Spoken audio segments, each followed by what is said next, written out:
I'd like to go get a little semblance of order here and go to the Chief Financial Officer's report on page 41. Okay. For the month of April, the operating revenue was $834,000. Revenue from all funds was $1,033,000. A third of that is still coming from property taxes. We did get reimbursements for special education and transportation from the state. That totaled about $230,000.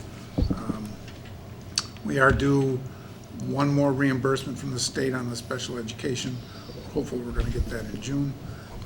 Personal property tax replacement was another fairly sizable number, $98,000. And I also included in the revenue the $140,000 donation that we got for the athletic complex. The operating revenue for the first 10 months, $21,369,000. And if you look at the revenue report on page 44, we are at 97% on the education fund, the operations, transportation, and 96% on IMRF and FICA. So with 2 months to go, we're pretty much where we need to be. Expenditures, the operating expenditures for the month, $1.9 million. Total expenditures were $2.1 million. Obviously, salary, the major item there, but I also included the fact that this was one of the months that we pay the quarterly payment to Airmark, and we also, out-of-district tuition continues to be a very high cost at about $130,000. If you look on page 30 or 45, the percentages for the expenditures in the operating funds, you see that education is right at 83%. That's the percentage we are through our fiscal year. Operations and maintenance, 88%, primarily because we just made that quarterly payment to Airmark. Transportation's at 95%. We've talked about that the special ed transportation has increased significantly. I did note in the report on the projections that we're probably going to end up about $100,000 over budget on that item. And IMRF FICA is about 84% of budget. So again, pretty much right where we would want to be on those. Our operating fund balance at the end of April was $20,760,894. I was asked last month to provide some projections, and I went through the accounts again.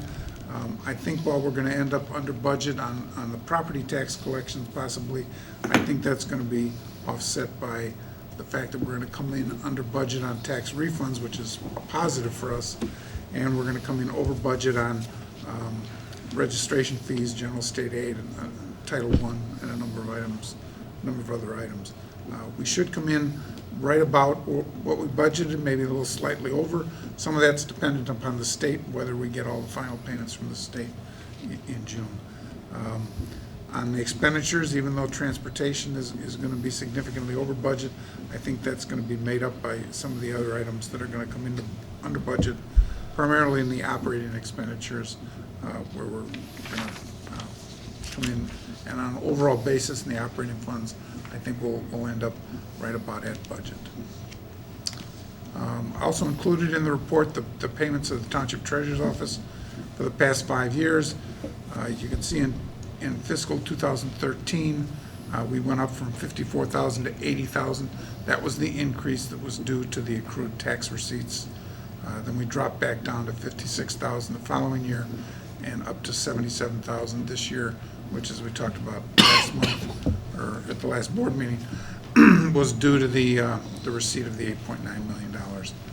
And there was also a question regarding the T1 line and why that's separate. They separate that out simply because they show the calculations on the money that they receive back on E-rate that they do the calculations for.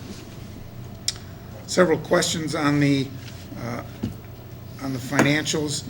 One was on page 38, had to do with the receipts for the athletic pay to participate, as well as the registration fees and the student fees for math. Tim, 38 of your pages, or? Oh, The original 38 boards package. was The original packet, okay, right. Before it was updated. Yeah.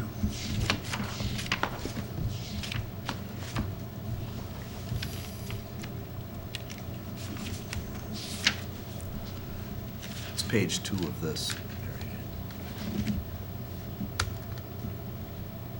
Page 47. Page 47. So on page 47, it shows athletics at 145,000, the budget's at 180.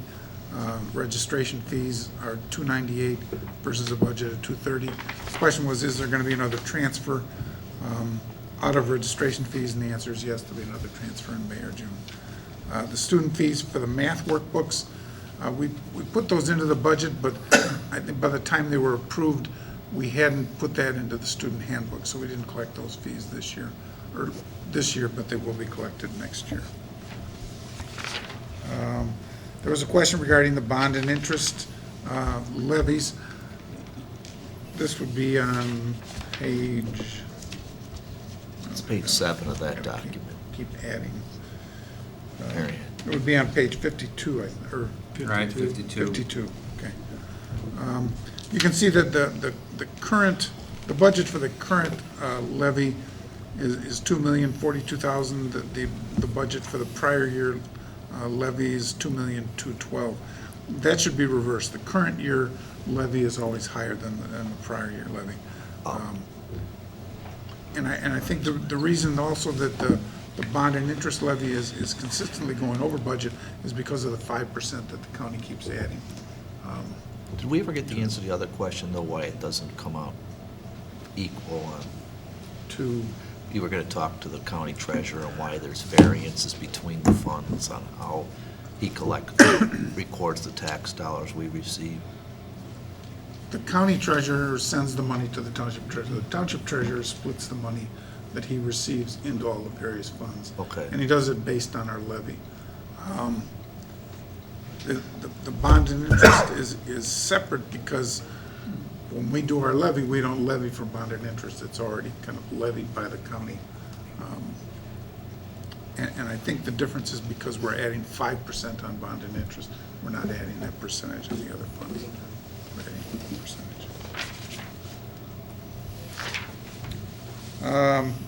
Question on page 60, with regard to the health insurance and the dental insurance. Those accounts under the general instruction are over budget. We budget everything into those accounts. We pay everything out of those accounts. And then when we get to this point in the year, we transfer money out of the general education accounts into special education and into the superintendent's accounts. Those are the only two areas where we have to separate out the medical expenses. And I think that answers some questions also on page 63 with regard to why the medical insurance budget of $289,000 for special education shows zero expenditures for the first 10 months. That money will be transferred in there in the month of May. Need further comments or questions? Yeah, there was a couple of others. There was a question regarding the stipend for boys golf, and I think we kind of addressed that in the fact that we have one coach slotted for boys golf, one for girls golf. We had a volunteer coach who went to a lot of the matches, and we paid him, the supervision stipends to go to those matches simply because we had the number of athletes that we had. So we pay volunteer coaches to No, he helped volunteer during the week, but at the matches, we have to pay for someone to do the starting, the scoring. There's a couple of different activities when we're at the conference match, so. Okay. Just like we would pay a table worker, that's what we paid. Got it. Okay. On page 83, there was a question regarding outside facility rental. That's gone over budget. Again, this month we're reallocating some of that money into inside facility, the facility use costs.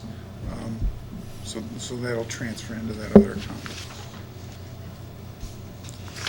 And there was also a question on page 93 regarding the life safety and whether any of the demolition work was attributable to life safety.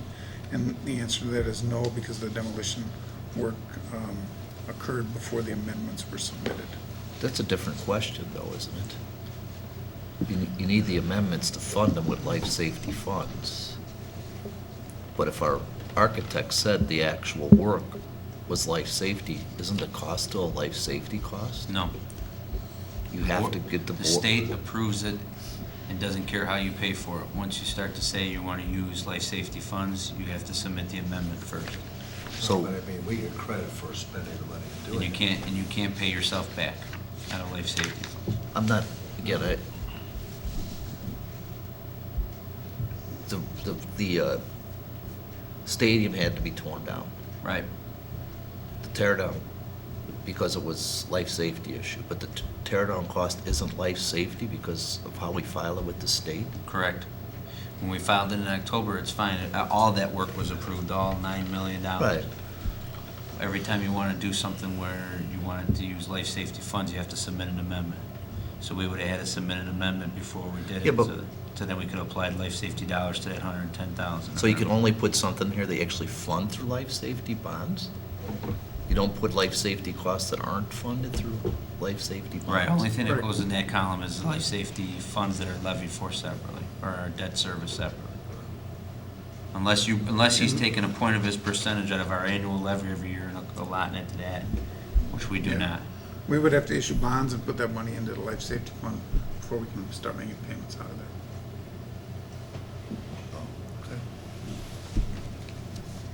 And then Or the final- Tim, if you wanted to, couldn't you, out of your $1 or your 100%, you could apply a percentage to life safety funds out of our general In levy, the levy correct? every year, yes, you could, So not just bonds, but but- then we would have to lower other but you're also, yeah, categories. taking it out of somewhere Right. else.